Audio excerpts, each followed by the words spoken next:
ایک وقت تھا جب تاریخ کی سب سے طاقتور سلطنت رومن امپائر بتوں کی پوجا کرتی تھی۔ ایمان لانے والوں کو اذیتیں دی جا رہی تھیں۔ ایسے وقت میں سلطنت میں اعلیٰ عہدوں پر فائز 7 نوجوانوں نے حق کو پہچانا اور خاموش رہنا ان کے لیے ممکن نہ رہا۔ انہوں نے رومن بادشاہ کے سامنے کھڑے ہو کر للکار کر کہا، اللہ ایک ہے۔ دھمکیوں اور دباؤ کے باوجود وہ پیچھے نہیں ہٹے۔ دعوت حق کا یہ جرأت مندانہ عمل اللہ کے ہاں ایک غیر معمولی انعام کا باعث بنا۔ وہ ایک غار میں چھپنے گئے اور ایسی نیند میں چلے گئے جو انہیں ایک دن کی لگی، لیکن دنیا کے وقت کے مطابق 300 سال گزر چکے تھے۔ کیا قرآن میں بیان کیا گیا یہ ناقابل یقین واقعہ واقعی وقت کے سفر یعنی ٹائم ٹریول کی ایک مثال ہے؟ کیا یہ اصحاب کہف واقعی وقت کے مسافر تھے؟ ہم ان سوالات کا جواب قرآن کے الفاظ اور جدید سائنس کی روشنی میں تلاش کرنے کی کوشش کریں گے۔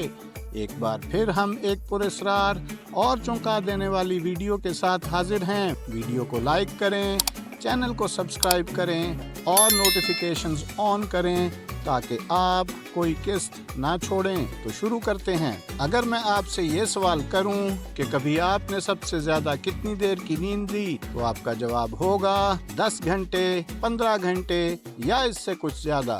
لیکن اگر آپ کو بتایا جائے کہ کوئی 300 سال تک سوتا رہا اور جب وہ جاگا تو اسے لگا صرف ایک دن گزرا ہے، تو آپ کیسا محسوس کریں گے؟ جی ہاں، ایسے لوگ حقیقت میں موجود تھے۔ ہم بات کر رہے ہیں ان نوجوانوں کی جو مختلف وقتوں میں اور مقامات پر اللہ پر ایمان لائے بغیر اس کے کہ ایک دوسرے کو جانتے ہوں۔ یہ نوجوان اصحاب کہف کہلاتے ہیں۔ یہ اس وقت کی بات ہے جب اسلام ابھی نازل نہیں ہوا تھا اور حضرت عیسیٰ علیہ السلام کے ماننے والوں میں کچھ ایسے مخلص لوگ موجود تھے جو اللہ کی وحدانیت پر ایمان رکھتے تھے۔ اس وقت رومن امپائر مشرکانہ عقائد کی پیروی کرتی تھی، مگر یہ صرف عقائد ہی نہیں تھے بلکہ وہ ہر اس مومن کو جو حضرت عیسیٰ کے سچے پیغام کو مان لیتا زبردستی دوبارہ شرک کی طرف لوٹانے کی کوشش کرتے۔ جو لوگ انکار کرتے انہیں عبرتناک سزائیں دی جاتی، صلیب پر چڑھا دیا جاتا یا زندہ جلا دیا جاتا۔ زیادہ تر سچے مومنین غریب اور کمزور تھے، لیکن کچھ ایسے بھی تھے جو بظاہر دولت مند اور اعلیٰ مقام رکھنے والے تھے مگر روحانی طور پر نہایت عظیم تھے۔ انہی میں سے کچھ کو اصحاب کہف کہا جاتا ہے۔ یہ نوجوان رومن سلطنت میں اعلیٰ عہدوں پر فائز تھے، مگر اللہ پر ایمان لانے کے بعد انہوں نے اپنے ایمان کو پوشیدہ رکھا۔ لیکن جب وہ مومنین پر ظلم و ستم دیکھتے تو ان کے دل تڑپ اٹھتے۔ ہر کوڑا جو کسی مومن پر پڑتا ان کے اپنے دل پر گہرا زخم بن جاتا۔ وہ کچھ کرنا چاہتے تھے لیکن کیا؟ ان نوجوانوں نے مختلف وقتوں میں ایمان قبول کیا تھا اور ایک دوسرے کو نہیں جانتے تھے۔ جب رومی مشرکانہ قربانیوں کی تقریبات منعقد کرتے، یہ نوجوان خاموشی سے بغیر کسی کو محسوس ہونے دیے وہاں سے نکل جاتے اور شرکت سے انکار کرتے۔ پھر ایک دن پورے شہر میں خوف اور جوش کی لہر دوڑ گئی۔ رومن بادشاہ شہر کے دورے پر آنے والا تھا۔ اس کی آمد سے پہلے مقامی گورنر نے حضرت عیسیٰ علیہ السلام کے ماننے والوں پر دباؤ بڑھا دیا کہ وہ اپنا ایمان چھوڑ کر دوبارہ بت پرستی کی طرف لوٹ آئیں۔ اس کا مقصد یہ تھا کہ جب بادشاہ آئے تو شہر میں کوئی شخص رومن دیوتاؤں کا انکار کرتا ہوا نظر نہ آئے، مگر وہ یہ نہیں جانتا تھا کہ اس کے آس پاس اسی محل میں کچھ لوگ اللہ پر ایمان رکھتے ہیں، بالکل ایسے ہی جیسے اللہ نے موسیٰ علیہ السلام کو فرعون کے محل میں پرورش دی۔ گھبرائیں نہیں، ہر دور میں اللہ ایک موسیٰ ضرور بھیجتا ہے جو ہر فرعون کے مقابل کھڑا ہو۔ اور پھر وہ عظیم دن آ گیا۔ شہر کے سردار ایک ایک کر کے بادشاہ کے سامنے جھکے اور اپنی وفاداری کا اعلان کیا۔ پھر ان میں سے ایک نوجوان جو اصحاب کہف میں سے تھا، جسے کسی نے کبھی شک کی نگاہ سے نہیں دیکھا تھا، آگے بڑھا۔ اس کے دل میں اللہ نے جرأت اور ہمت بھر دی۔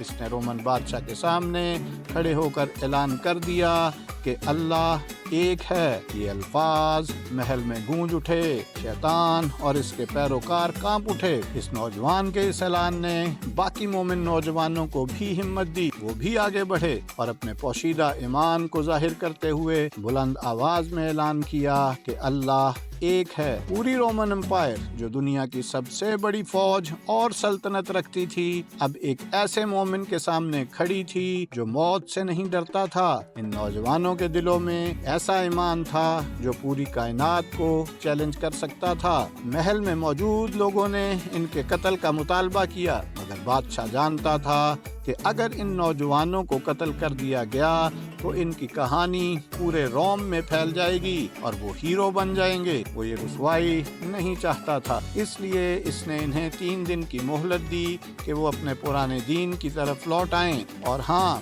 ان 3 دنوں کے دوران ان پر سختیاں اور اذیتیں بھی مسلط کی گئیں۔ یاد رکھیں، ہر دور کے سچے مومنوں کو آزمائشوں کا سامنا کرنا پڑتا ہے۔ ایمان کا راستہ کبھی بھی آسان نہیں ہوتا۔ اگر آپ ایمان رکھتے ہیں تو قیمت چکانا پڑے گی۔ اگر آپ ایمان رکھتے ہیں تو صبر کرنا سیکھنا ہوگا۔ اگر آپ ایمان رکھتے ہیں تو آپ یہ بھی کہیں گے کہ اللہ کی طرف سے جو بھی آتا ہے، نعمت یا آزمائش، وہی بہتر ہے۔ کوئی چیز ان نوجوانوں کو ان کے ایمان سے نہیں ہٹا سکی۔ انہوں نے قید خانے سے نکلنے کا راستہ ڈھونڈا اور رات کی تاریکی میں شہر سے دور نکل پڑے۔ آخرکار وہ ایک غار تک پہنچے جسے بعض لوگ ماؤنٹ اینگلس پر واقع مانتے ہیں، اور وہیں پناہ لے لی۔ ان کے ساتھ ایک کتا بھی تھا جس کا نام کتمیر تھا، جو ان کے ساتھ وفاداری سے چلتا رہا۔ ان کا پیچھے کرنے والے لوگ جب غار کے قریب پہنچے تو کسی خوفناک منظر کو دیکھ کر بھاگ نکلے۔ پھر جو کچھ غار کے اندر 300 سال تک ہوا وہ قرآن کی سورۃ الکہف کی طاقتور آیات میں بیان ہوا ہے۔ جب وہ جاگے تو انہیں یقین تھا کہ صرف 1 دن یا اس سے کم وقت گزرا ہے۔ ان کے جسم ویسے ہی تھے، جوانی جیسی طاقت، کوئی فرق محسوس نہ ہوا۔ مگر جب انہوں نے کھانے کے لیے پرانے سکے نکالے تو حقیقت کھل گئی۔ دنیا میں 300 سال گزر چکے تھے۔ یہ واقعی تاریخ کا سب سے حیرت انگیز ٹائم ٹریول یعنی وقت کا سفر ہو سکتا ہے۔ لیکن سائنس اس بارے میں کیا کہتی ہے؟ سورۃ الکہف کی آیت نمبر 9 سے آیت نمبر 26 میں اس واقعے کو مکمل تفصیل سے بیان کیا گیا ہے۔ اگر ہم غور سے ان آیات کو سنیں تو ہمیں وقت کے اسرار اور سائنسی اشارے نظر آ سکتے ہیں۔ اللہ تعالیٰ فرماتے ہیں، کیا آپ سمجھتے ہیں کہ غار اور رقیم والے نوجوانوں کا واقعہ ہمارے نشانات میں کوئی عجیب بات تھی؟ جب وہ نوجوان غار میں پناہ لینے گئے تو انہوں نے کہا، اے ہمارے رب، ہمیں اپنی طرف سے رحمت عطا فرما اور ہمارے لیے ہمارے معاملے میں رہنمائی فرما۔ تو ہم نے کئی سالوں کے لیے ان کے کانوں پر مہر لگا دی۔ پھر ہم نے انہیں اٹھایا تاکہ دیکھیں کہ دونوں گروہوں میں سے کون بہتر اندازہ لگا سکتا ہے کہ وہ کتنا وقت رہے۔ ہم آپ کو ان کی سچی خبر سناتے ہیں۔ وہ کچھ نوجوان تھے جو اپنے رب پر ایمان لائے اور ہم نے ان کی ہدایت میں اضافہ کیا۔ اگر آپ ان کو غار میں دیکھتے تو آپ سورج کو دیکھتے جب وہ نکلتا تو غار کے دائیں طرف جھک جاتا، اور جب غروب ہوتا تو بائیں طرف کترا کر نکل جاتا، اور وہ اس غار کی کشادہ جگہ میں پڑے ہوتے۔ یہ اللہ کی نشانیوں میں سے ہے۔ جسے اللہ ہدایت دے وہی ہدایت یافتہ ہے، اور جسے وہ گمراہ کر دے اس کے لیے آپ کوئی رہنما نہیں پا سکتے۔ اگر آپ ان کی طرف دیکھتے تو سمجھتے کہ وہ جاگ رہے ہیں، حالانکہ وہ سو رہے تھے۔ ہم انہیں دائیں اور بائیں کروٹ دیتے تھے، اور ان کا کتا غار کے دہانے پر اپنے اگلے پنجے پھیلائے بیٹھا تھا۔ اگر آپ انہیں دیکھ لیتے تو بھاگ کھڑے ہوتے اور خوف سے دل کانپ اٹھتا۔ پھر ہم نے انہیں اٹھایا اور وہ آپس میں کہنے لگے، ہم یہاں کتنی دیر رہے؟ ایک نے کہا، شاید 1 دن یا دن کا کچھ حصہ۔ پھر کہنے لگے، اللہ ہی بہتر جانتا ہے کہ ہم کتنی دیر رہے۔ وہ غار میں 300 سال رہے، اور کچھ نے کہا 9 سال زیادہ۔ اور کچھ نے کہا اللہ ہی بہتر جانتا ہے کہ وہ کتنی مدت وہاں رہے۔ یہاں پر وقت کے حساب سے ایک نہایت اہم نقطہ سامنے آتا ہے۔ بعض علماء کے مطابق 300 اور 309 سال کا فرق قمری اور شمسی کیلنڈرز کے فرق کی بنیاد پر ہے۔ قمری حساب سے 300 سال، شمسی کیلنڈر میں تقریباً 309 سال بنتے ہیں۔ یہ وقت کے تصور پر ایک نہایت باریک اور حسابی اشارہ ہے۔ اب ذرا تصور کریں، 7 نوجوان ایک غار میں جاتے ہیں اور 309 سال تک سوتے ہیں۔ اگر ان کے لیے وقت عام رفتار سے گزرتا تو وہ بوڑھے ہو جاتے یا مر جاتے، مگر ایسا نہیں ہوا۔ قرآن کی آیات اس بات کی طرف اشارہ کرتی ہیں کہ جب وہ جاگے تو جوان تھے اور اپنی زندگی عام انداز سے جاری رکھ سکتے تھے۔ یہ ہے اللہ کی قدرت اور شاید تاریخ کا سب سے حیرت انگیز اور راز بھرا ٹائم ٹریول۔ اس کا یہ مطلب ہے کہ ان کے جسم غار کے اندر محفوظ تھے۔ حقیقت میں آیات یہ نہیں کہتی کہ وہ بس غار میں تھے، بلکہ ایک خاص جگہ پر تھے جو غار کے اندر تھی۔ سورہ کہف کی آیت نمبر 17 میں اللہ تعالیٰ فرماتے ہیں کہ وہ فجوتن میں تھے، یعنی ایک کھلی اور خاص جگہ میں۔ عربی میں فجوہ ایسے اونچے مقام کو کہتے ہیں جو زمین سے الگ ہو، جیسے ہوا میں معلق ہو۔ یہ ایک محفوظ اور پہنچ سے دور جگہ ہو سکتی ہے جو وقت میں ایک طرح سے معطل ہو۔ بعض علماء اور محققین نے اسے وقت کے ایک کیپسول جیسا سمجھا ہے۔ جب وہ جاگے تو ان کا پہلا سوال یہ تھا کہ ہم کتنی دیر سوئے، اور ان کا جواب حیرت انگیز تھا، 1 دن یا اس سے بھی کچھ کم۔ حالانکہ آیت صاف بتاتی ہے کہ وہ 309 سال تک سوئے رہے۔ اس سے ظاہر ہوتا ہے کہ ان کے لیے وقت تھم گیا تھا یا وقت کا بہاؤ مختلف تھا۔ پھر غور کریں اگلے الفاظ پر، آپ کا رب ہی بہتر جانتا ہے کہ وہ کتنی دیر ٹھہرے۔ اگر وقت اندر اور باہر ایک جیسا گزرا ہوتا اور اللہ پہلے ہی 309 سال کا ذکر کر چکے ہوتے تو یہ اضافی جملہ کیوں آتا؟ یہ اشارہ کرتا ہے کہ وہاں وقت کی ایک دوسری پوشیدہ پرت یعنی لیئر بھی تھی۔ اللہ کے حکم سے ان نوجوانوں کے لیے ایک مختلف زمان و مکان کا نظام چل رہا تھا۔ وقت تھم گیا تھا یا بہت آہستہ چل رہا تھا۔ قرآنی الفاظ ہمیں سمجھنے کی حدوں سے آگے لے جاتے ہیں۔ باہر دنیا میں 309 سال گزرے، لیکن ان کے جسم اور دماغ پر وقت کا کوئی اثر نہیں ہوا۔ ہاں، آیات صاف کہتی ہیں کہ وہ غار کے اندر ایک خاص جگہ میں تھے۔ کلاسک مفسرین جیسے ابن کثیر نے فجوہ کو غار کا گہرا حصہ کہا ہے، جہاں سورج کی روشنی براہ راست نہیں پہنچتی تھی۔ سورج کی شعاؤں سے محفوظ ہونے کی وجہ سے ان کے جسم گلنے سڑنے سے بچے رہے۔ ان کے لیے تو 1 دن گزرا، لیکن ہمارے حساب سے 309 سال گزر گئے۔ یہ سائنسی طور پر بھی ممکن ہے۔ اگر کوئی شخص ایسی جگہ ہو جہاں وقت بہت آہستہ چلتا ہو، جیسے روشنی کی رفتار کے قریب چلنے والا خلائی جہاز یا بلیک ہول کے قریب، تو اس کے لیے 1 دن گزرے گا، جبکہ باہر سینکڑوں سال گزر جائیں گے۔ قرآن میں اصحاب کہف کی کہانی کو اس انداز میں سمجھا جا سکتا ہے، وقت ان کے لیے رک گیا تھا، اس لیے ان کے الفاظ 1 دن یا اس سے بھی کم بالکل درست لگتے ہیں۔ اصحاب کہف کا غار شاید کسی خاص مقناطیسی یا کونیاتی خصوصیات والی جگہ پر تھا، اس لیے وہاں وقت کا بہاؤ مختلف تھا۔ آج کل سائنس میں وقت کا سفر یعنی ٹائم ٹریول کئی نظریات سے تحقیق کا موضوع ہے۔ آئنسٹائن کے نظریہ اضافت یعنی ریلیٹیوٹی کے مطابق وقت نسبتی ہے، اور جب رفتار بڑھتی ہے تو وقت سست ہو جاتا ہے۔ کوانٹم میکینکس میں سپر پوزیشن کا نظریہ ہے کہ کوئی شے ایک ہی وقت میں کئی جگہوں پر موجود ہو سکتی ہے۔ کچھ سائنسدانوں کا ماننا ہے کہ ماضی میں سفر ممکن نہیں، لیکن مستقبل میں سفر کسی نہ کسی انداز میں ممکن ہو سکتا ہے۔ یہ سمجھنے میں مدد دیتا ہے کہ اصحاب کہف کے لیے 1 دن کیوں گزرا جبکہ دنیا میں 309 سال گزر چکے تھے۔ ممکن ہے کہ وہ وقت کے سفر یعنی ٹائم ٹریول جیسے عمل سے گزرے ہوں، جسے آج کی سائنس بھی کسی حد تک تسلیم کرتی ہے۔ اگر غار کسی کونیاتی یا مقناطیسی انوملی یعنی غیر معمولی مقام میں تھا تو ان کے جسم عام وقت کے بہاؤ سے ہٹ گئے ہوں گے۔ غور کریں، آیات سورج اور اس کی روشنی کا بھی ذکر کرتی ہیں۔ آپ جانتے ہیں کہ آئنسٹائن کے فارمولے کے مطابق جوں روشنی کی رفتار کے قریب جائیں تو وقت سست ہوتا ہے اور روشنی کی رفتار پر وقت رک جاتا ہے۔ صرف بلیک ہول ایک ایسی جگہ ہے جہاں سے روشنی بھی فرار نہیں ہو سکتی۔ حالانکہ کوئی جسمانی چیز روشنی کی رفتار کو نہیں پہنچ سکتی، مگر سائنسدانوں کا ماننا ہے کہ کائنات کے آغاز میں ایک لمحہ ایسا آیا تھا جب خلا خود روشنی کی رفتار سے زیادہ تیزی سے پھیلی تھی۔ اسے کازمک انفلیشن کہا جاتا ہے۔ اگر خود خلا تیز حرکت کر سکتی ہے تو بعض ماہرین کہتے ہیں کہ بعض حالات میں روشنی سے زیادہ تیزی سے حرکت ممکن ہو سکتی ہے۔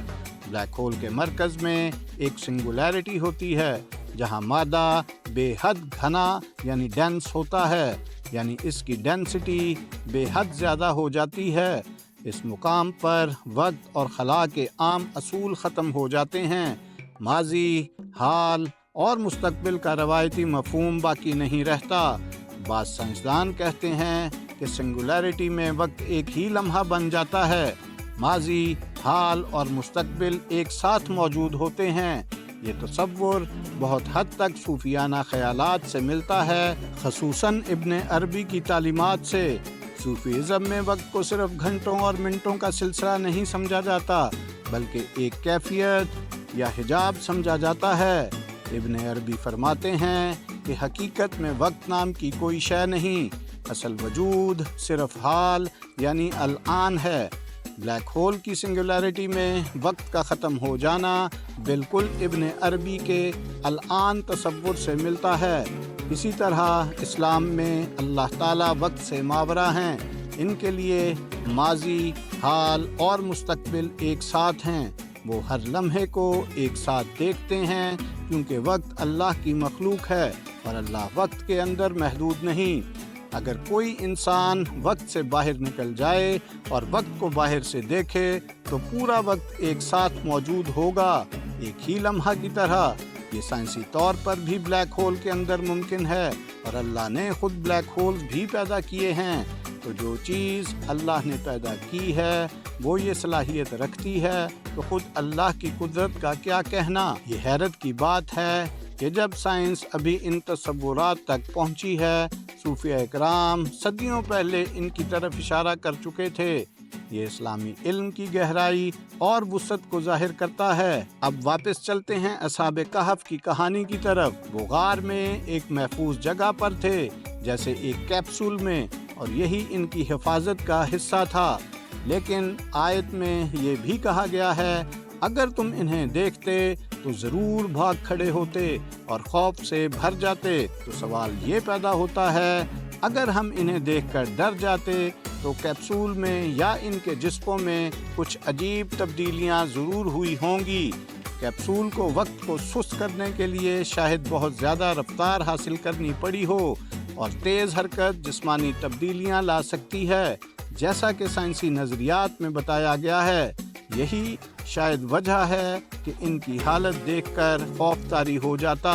ایسی تیز حرکت کے دوران زبردست آوازیں بھی پیدا ہو سکتی ہیں، مگر قرآن کہتا ہے ہم نے ان کے کانوں پر پردہ ڈال دیا، یعنی وہ باہر کی آوازیں نہیں سن سکتے تھے اور ان کی شعور کی حالت بند کر دی گئی تھی۔ اور آیت یہ بھی کہتی ہے ہم انہیں دائیں اور بائیں پلٹا رہے تھے، یعنی وہ مسلسل کروٹیں بدل رہے تھے یا خلا میں کسی معلق حالت میں حرکت کر رہے تھے۔ ایک سائنسی وضاحت یہ ہو سکتی ہے کہ وہ ریزوننس فریکوینسی پر حرکت میں تھے۔ جب کوئی آواز کسی شے کی قدرتی تعدد سے ملتی ہے تو وہ شے زیادہ شدت سے ہلنے لگتی ہے۔ جب وہ جاگے تو انہوں نے آپس میں بات کی کہ ہم کتنی دیر سوئے، اور اندازہ لگایا 1 دن یا اس سے بھی کم، یعنی 1 دن کا احساس ہوا، حالانکہ دنیا میں 309 سال گزر چکے تھے۔ اب ہم اس بات کو روشنی یعنی لائٹ اور فزکس کے اصولوں سے دیکھتے ہیں۔ ہم جانتے ہیں کہ روشنی کی رفتار پر وقت رک جاتا ہے، مگر یہاں وقت بالکل نہیں رکا۔ تھوڑا سا وقت گزرا تو یہ واضح ہے کہ ان کی رفتار روشنی کی رفتار سے کم رہی ہوگی۔ آئنسٹائن کے مطابق کوئی مادی جسم روشنی کی رفتار کو نہیں پہنچ سکتا، مگر ایک فوٹون یعنی روشنی کا ذرہ جب 13 ارب نوری سال سفر کرتا ہے، اس کے اپنے حساب سے وہ سفر ایک لمحے میں ہو جاتا ہے۔ اس کے لیے وقت کا وجود ہی نہیں ہوتا۔ تو اگر اللہ نے ایک نورانی ذرہ یعنی فوٹون کو یہ صلاحیت دی ہے تو انسان کو بھی روح یعنی روحانی طاقت کے ذریعے عطا کر سکتا ہے۔ اگر جسم کو محفوظ کر کے بہت زیادہ رفتار دی جائے تو وقت سست ہو جائے گا۔ اس لیے 309 سال کا وقت ان کے لیے ایک دن یا ایک گھنٹے جیسا محسوس ہوا، اور اگر لوگ انہیں دیکھتے تو منظر بہت خوفناک لگتا، جیسے آیت میں بیان ہے۔ پرانی آیات میں دیے گئے تمام الفاظ جدید سائنس میں وقت کے سفر کے نظریات سے مطابقت رکھتے ہیں۔ بعد میں جب وہ جاگے تو ان میں سے ایک شہر میں کھانے کے لیے گیا، وہاں جا کر انہیں پتہ چلا کہ وہ کسی دوسرے زمانے میں ہیں۔ پھر یہ حقیقت آہستہ آہستہ ان پر آشکار ہوئی اور یہ ایک بڑا دھچکا تھا۔ اس کے بعد اللہ نے اس معجزے کو لوگوں کو لیے ظاہر کر دیا۔ یہ اس لیے تھا کہ لوگ جان لیں کہ اللہ جسے چاہے زندگی دے سکتا ہے، جس شکل میں بھی چاہے۔ جیسے اللہ نے ان نوجوانوں کو 309 سال بعد زندہ کیا، ویسے ہی وہ قیامت کے دن مردوں کو دوبارہ زندہ کرے گا، اور یہ اس کے لیے کچھ مشکل نہیں۔ جب لوگ اس معجزے کو دیکھنے غار کی طرف دوڑے تو نوجوان دوبارہ غار میں واپس چلے گئے۔ انہوں نے دعا کی، سجدہ کیا اور پھر دائمی نیند میں چلے گئے، یعنی قیامت تک دوبارہ دائمی نیند میں چلے گئے۔ اس کے بعد رومی حکمرانوں نے غار کے منہ پر ایک عبادت گاہ بنا دی۔ یوں اصحاب کہف کا مشن مکمل ہو گیا، اللہ کے اختیار اور قیامت پر ایمان کا زندہ ثبوت بن کر۔ اور اب ہم ایسی مزید سائنسی انداز میں تحقیق پر مبنی کہانیاں بنانا چاہتے ہیں۔ مثلاً ذوالقرنین کی کہانی، قرآن میں ذکر ہے کہ ذوالقرنین نے ایک راستے پر ایک رکاوٹ یعنی دیوار بنائی۔ یہ بھی ممکن ہے کہ یہ کسی اور جہت یعنی ڈائمنشن یا ورم ہول یعنی زمان و مکان کی راہداری کی طرف اشارہ ہو۔ اگر اس ویڈیو پر 1,00,000 لائکس آ جاتے ہیں تو ہم وعدہ کرتے ہیں کہ ذوالقرنین کی کہانی پر بھی ایک نیا سائنسی تحقیق والا قسط بنائیں گے۔ تو آپ کیا سوچتے ہیں اس کہانی اور اسلام میں سائنسی حقائق کے بارے میں؟ اپنے خیالات نیچے کمنٹس میں ضرور شیئر کریں۔